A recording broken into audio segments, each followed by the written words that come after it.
guys, welcome to another episode of Diary of a Wine Addict with Early Heart. You are now listening to Diary of a Wine Addict with Early Heart.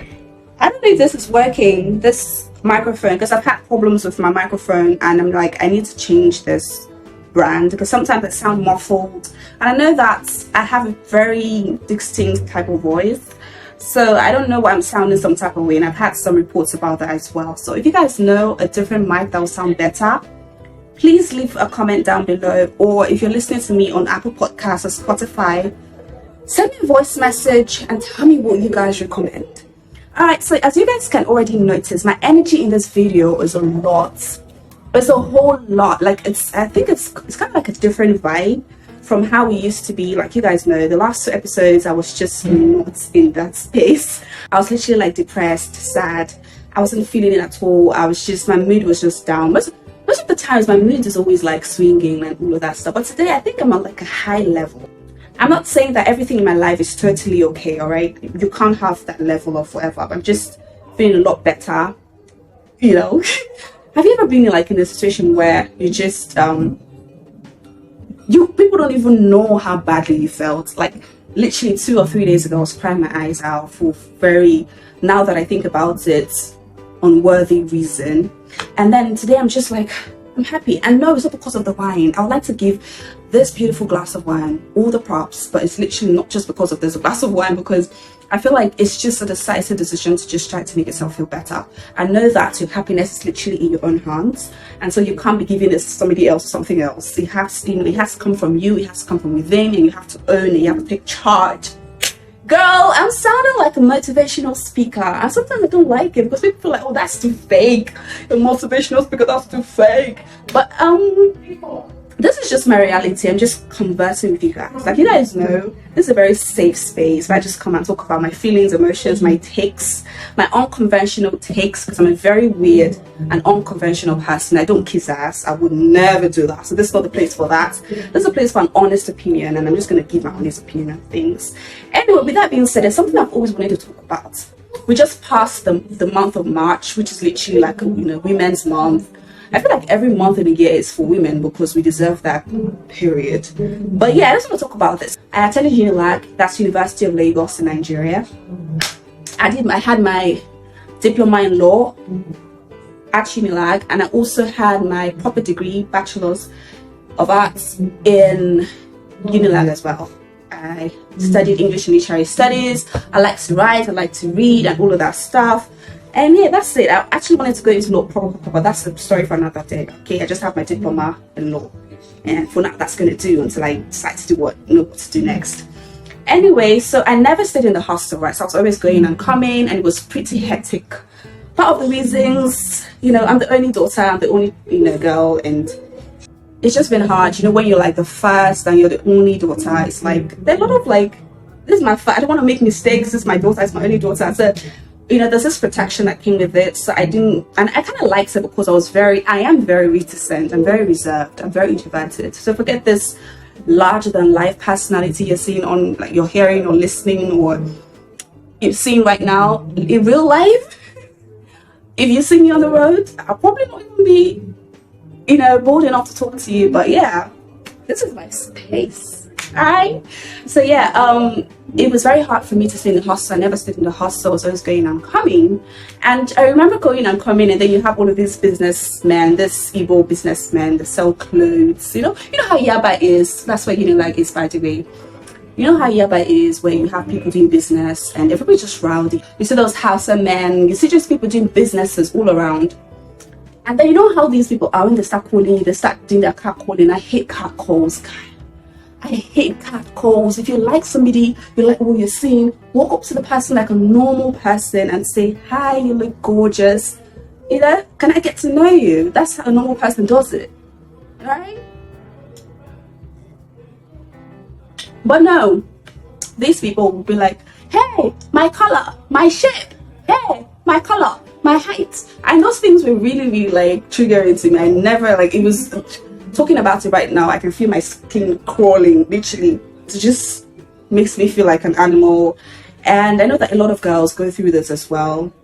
So and when you don't respond to them, when you don't turn back to say oh hi or say a little hello, you just like irritated, or you just like try not to touch them or something like that. They're like, look at this one, oh I shower, That's the point that's the point I'm going to. That's the place I'm going to right now. Why is it that the first thing a man calls a woman when he's trying to be salty is ashawo? That's literally prostitute, in case you don't know what that means.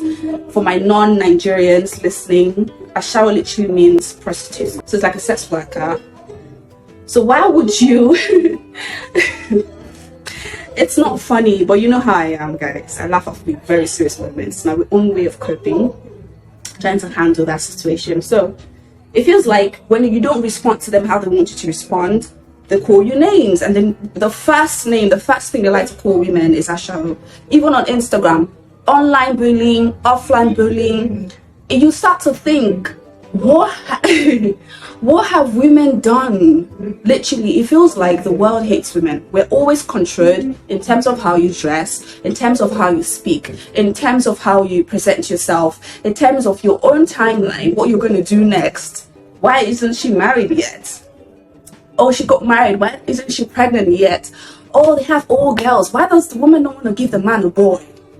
Girl, how do you know?